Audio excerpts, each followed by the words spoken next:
Daniel Dillon, The Silent Witness, written by Tane Blackadder, read by Arthur Howard.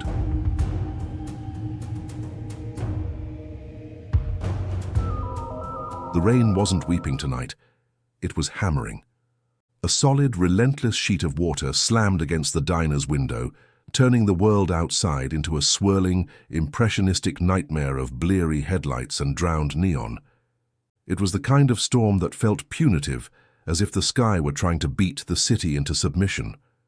Inside Mel's griddle, the air was thick and close, a sanctuary of grease-scented warmth against the elemental fury. But the tension within our booth was a different kind of storm altogether. Daniel sat opposite me, his hands cupped around a mug of black coffee. Beside him, Sarah was quiet, her posture not rigid, but still her own tea cooling untouched. The air between them, usually charged with a quiet, unspoken understanding, was different tonight. It was heavier, layered with the grim residue of our last case, the betrayal of Anna Thorne by the husband who had sworn to protect her. That kind of intimate violation left a stain, a coldness that took time to thaw. We were all feeling it.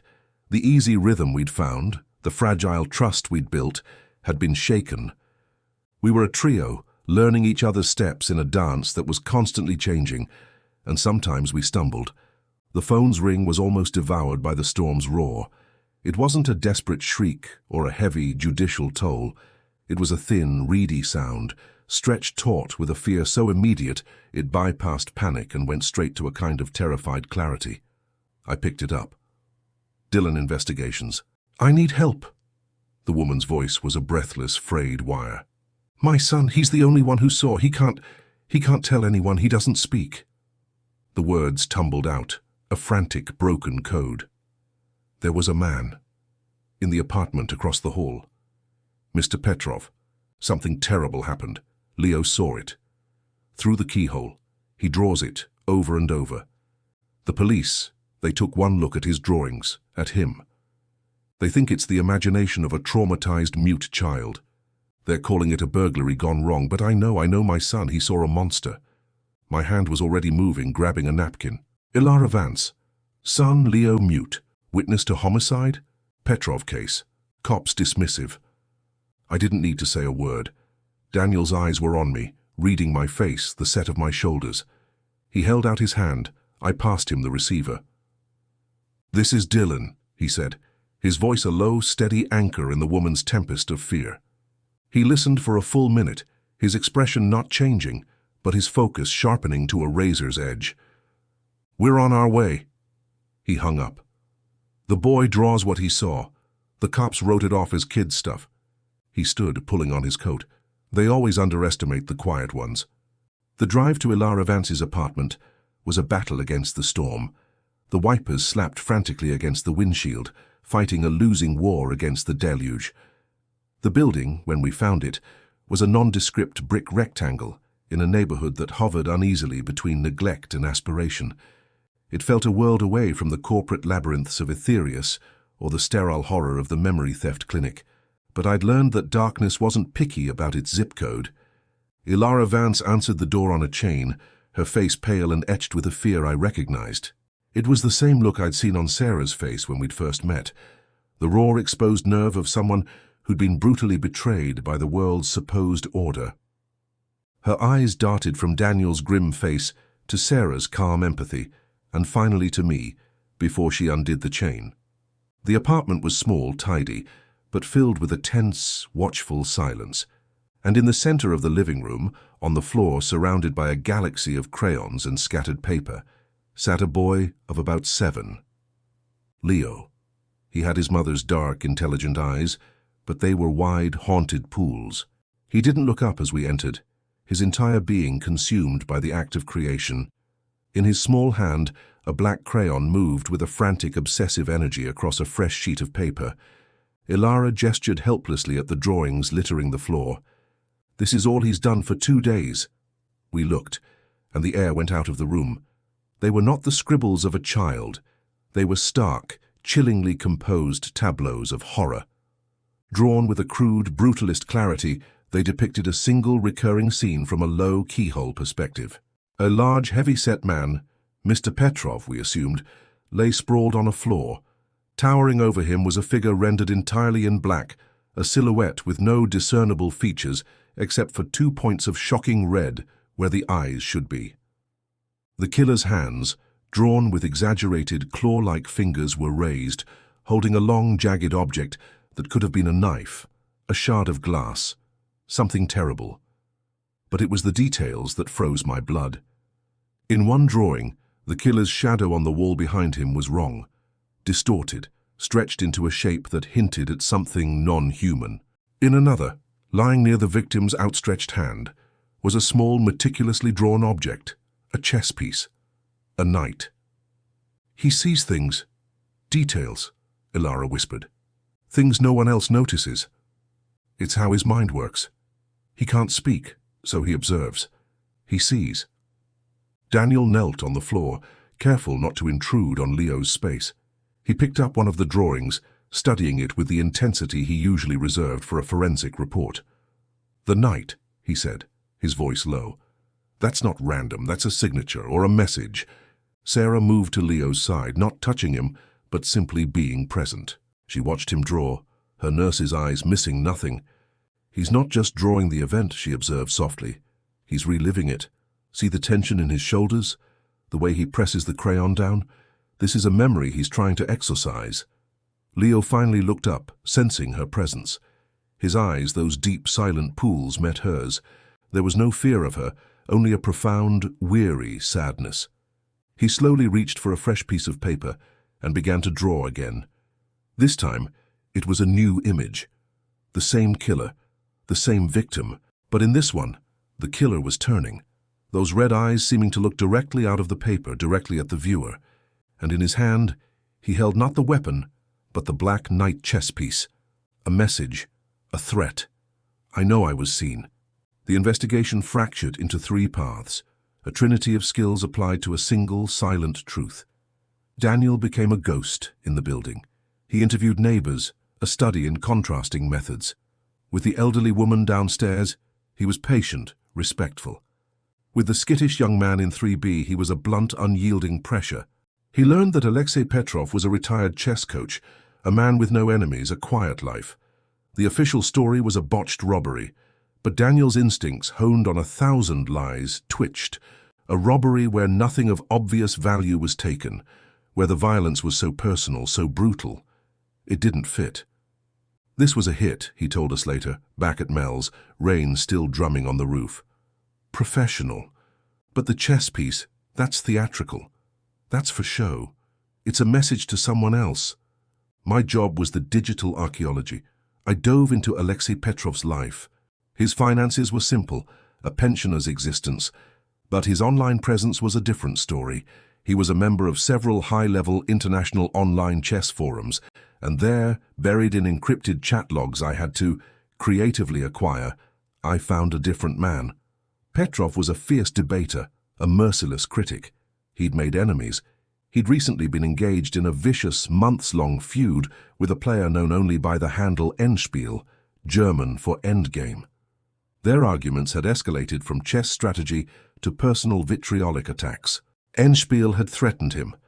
"The board is not the only place where games can be finished," he'd written, just 3 weeks before the murder. I traced the digital ghost of Endspiel as far as I could. It led to a proxy server, then another, a classic daisy chain of anonymity. But every path eventually seemed to curve back toward the same familiar shadowy ecosystem of corporate and private espionage we'd stumbled through before. It was a scent, a signature. This wasn't just a random online bully. This was a person with resources.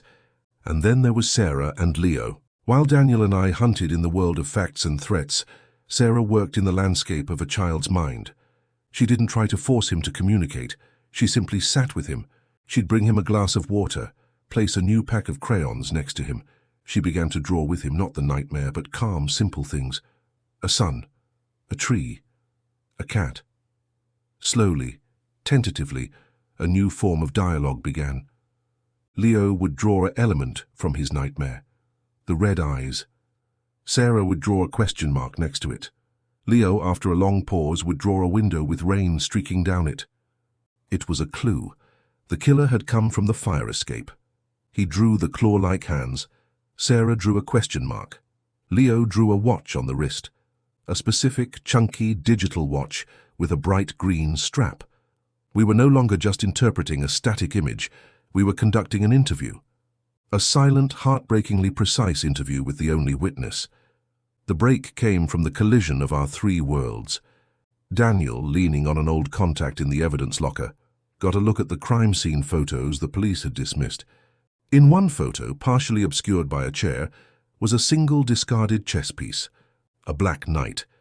It had been logged into evidence as irrelevant, a part of the victim's hobby. Meanwhile, I finally pierced Enspiel's veil.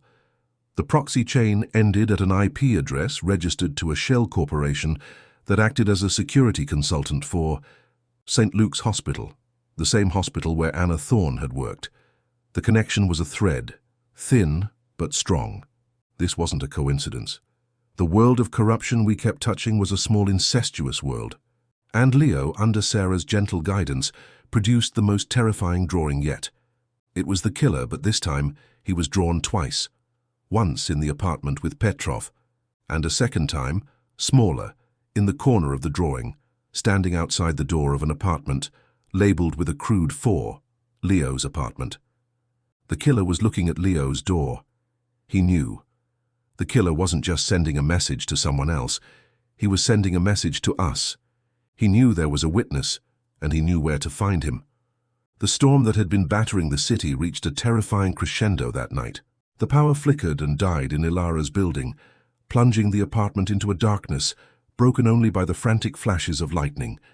In the sudden, oppressive silence, the only sound was the hammering of the rain and Leo's quick, panicked breaths.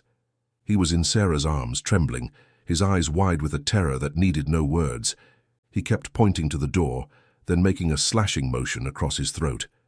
"He's coming," Ilara translated, her voice a thin whisper of pure dread.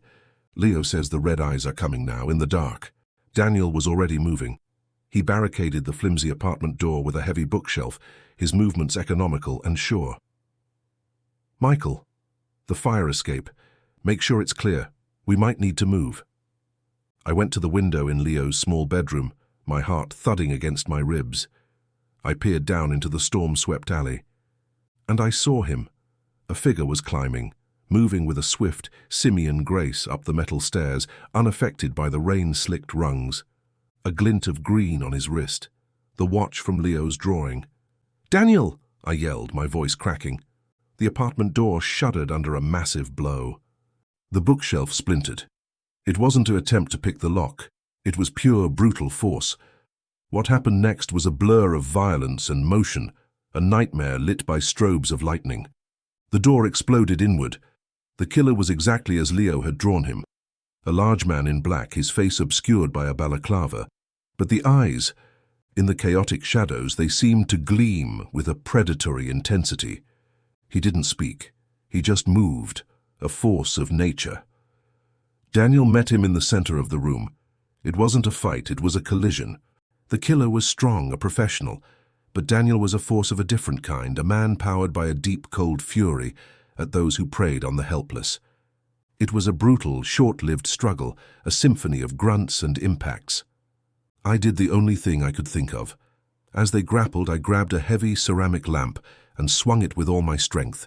It connected with the killer's shoulder, a satisfying crunch that made him roar in pain and stagger back. It was the distraction Daniel needed. He drove a fist into the man's throat and the killer went down, choking. In the flash of lightning that illuminated the room, I saw it. As the killer fell, his jacket sleeve rode up. There, on his forearm, was a tattoo. A complex geometric design I'd seen before, buried in the financial records of the shell company behind the St. Luke's trial fraud, a symbol of membership. This wasn't just a hired thug, this was a cleaner, a specialist for the same Hydra-headed organization we'd been tangling with for months. The police, summoned by a terrified neighbor, arrived minutes later. The killer, whose name was Kagan, was dragged away, still gagging. The story for the press would be a simple one, a heroic intervention by a private investigator, stopping a dangerous criminal targeting a witness. But we knew the truth. This was bigger than one murder. Kagan was a symptom. The disease was the network he worked for, a network that reached from a retired chess coach's apartment to the highest levels of a hospital's administration. Leo had seen a single thread, and pulling on it had nearly unraveled us all. In the aftermath, as the storm finally began to subside, we sat in the battered apartment. Leo, exhausted from terror, had fallen asleep in his mother's arms. He held a single crayon, a stub of blue, clutched in his fist like a weapon. Sarah looked at Daniel, her face pale but composed. "He saved us," she said quietly. Daniel's gaze was on the sleeping boy. "He saw the truth," he replied, his voice rough. "That's all he did. And it almost got him killed." He looked from Sarah to me, and in his eyes I saw the last of the coldness from the thorn case finally melt away, replaced by a grim, solidified resolve. The stumble in our dance was over. We were in step again. Elara Vance looked at us, tears of relief and exhaustion streaming down her face. "Thank you," she whispered. "How can I ever—" "Get him somewhere safe," Daniel said, his tone leaving no room for argument. "Change your names. Disappear. The people who sent that man, they don't give up easily." As we left the apartment, walking out into a city washed clean and strangely quiet, I thought about Leo's drawings. They weren't just pictures, they were a language, a silent, powerful testimony that had spoken louder than any eyewitness account could. He had drawn the monster, and in doing so he had given us the power to face it. Back in the booth at Mel's, the first light of dawn was filtering through the grimy window. The silence between us was no longer heavy with doubt, but filled with a shared, weary understanding. The phone rang. Daniel didn't even look at it. He just sighed, a long, slow exhalation. He reached out and his hand found Sarah's, their fingers intertwining in a simple, profound gesture of solidarity. He looked at me and gave a small, grim nod. The silent witness had been heard, but the city was full of other silences, other ghosts waiting for their voices to be found. I picked up the phone. "Dillon Investigations," I said, my voice steady.